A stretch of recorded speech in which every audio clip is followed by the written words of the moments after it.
Assalamualaikum warahmatullahi wabarakatuh. Hai e-commerce, aku Anissa Mutia Dewi, mahasiswi Prodi Ilmu Komunikasi FISIP Universitas Syah Kuala. Kali ini, di video ini, aku akan membahas tentang jurnalisme damai bertepatan dengan UTS di mata kuliah jurnalisme damai. Nah, e-commerce, apakah kalian sudah tahu apa itu jurnalisme damai? Jika kalian belum tahu, mari kita bahas. Check it out. Yang pertama yang akan aku jelaskan adalah pengertian jurnalisme damai, karakteristik dan tujuan jurnalisme damai. Oke, kita masuk.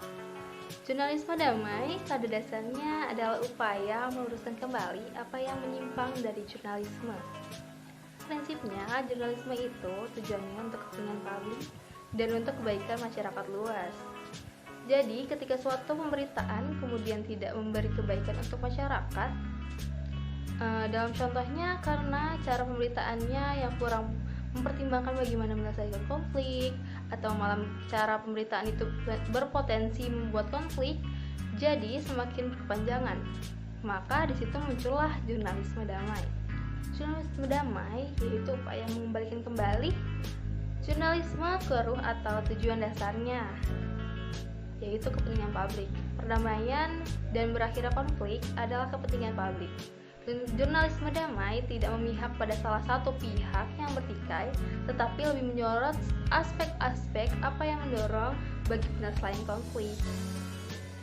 Nah, jadi dalam jurnalisme damai itu, seorang jurnalis atau seorang berita yang menulis sebuah artikel ataupun berita-berita di televisi tidak memihak salah satu orang-orang yang bertikai. Jadi dalam konsep ini jurnalisme damai adalah bersifat netral atau tidak memihak. Oke. Setelah kita belajar tentang pengertian dan karakteristik serta tujuan dari jurnalisme damai, kita harus tahu bagaimana cara berbahasa yang baik agar tidak menimbulkan konflik di dalam sebuah jurnalisme.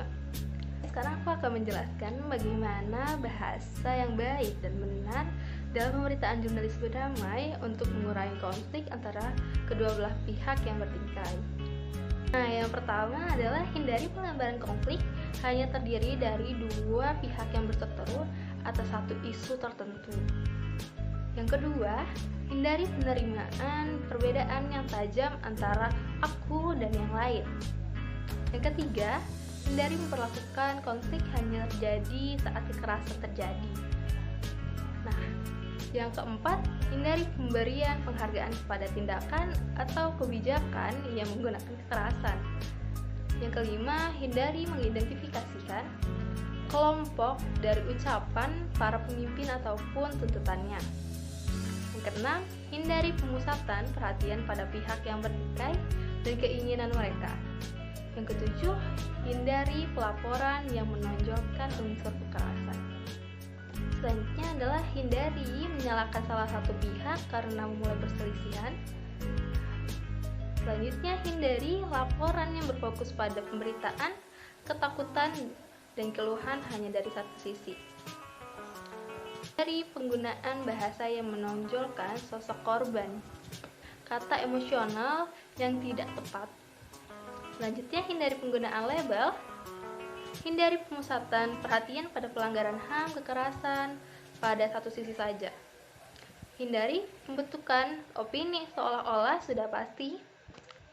Hindari pujian atas perjanjian perdamaian yang hanya membawa kemenangan bagi militer ataupun gencatan senjata. Hindari penantian atau pemimpin kita mengusulkan jalan keluar. Selanjutnya, memiliki pengetahuan tentang undang-undang pokok. Jadi itu adalah poin-poin dalam bahasa yang baik dan benar dalam jurnalisme damai, agar kita terhindar dari konflik yang bisa berkepanjangan. Lanjut ke satu tokoh yang menonjol dalam jurnalisme damai. Siapa sih tokoh itu? Ayo kita lihat. Sedikit. tokoh Johann Galtung mengonsepkan 4 orientasi di dalam jurnalisme damai. Yang pertama adalah orientasi perdamaian. Perdamaian itu meliputi menggali informasi pada semua pihak, menjadikan konflik transparan, membuka waktu dan ruang dengan menampilkan sebab dan akibat, melihat konflik sebagai masalah, menampilkan sisi terburuk dari senjata, proaktif dan fokus pada dampak yang terlihat.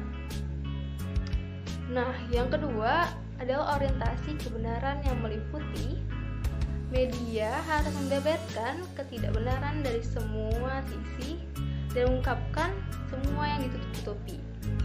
Yang ketiga, orientasi golongan masyarakat yang meliputi fokus pada penderitaan. Media menyebutkan nama-nama dari yang melakukan kejahatan dan fokus pada orang-orang yang membawa perdamaian. Yang keempat, orientasi penyelesaian yang meliputi media harus menampilkan perdamaian dengan solusi-solusi, menyoroti prakarsa-prakarsa kedamaian, fokus pada struktur budaya masyarakat, dan adanya resolusi rekonstruksi dan rekonsiliasi. Nah, e-commerce, pasti kalian sudah mengerti kan apa itu jurnalisme damai? Setelah kalian mengerti, kita cukupkan videonya kali ini. Assalamualaikum warahmatullahi wabarakatuh. See you.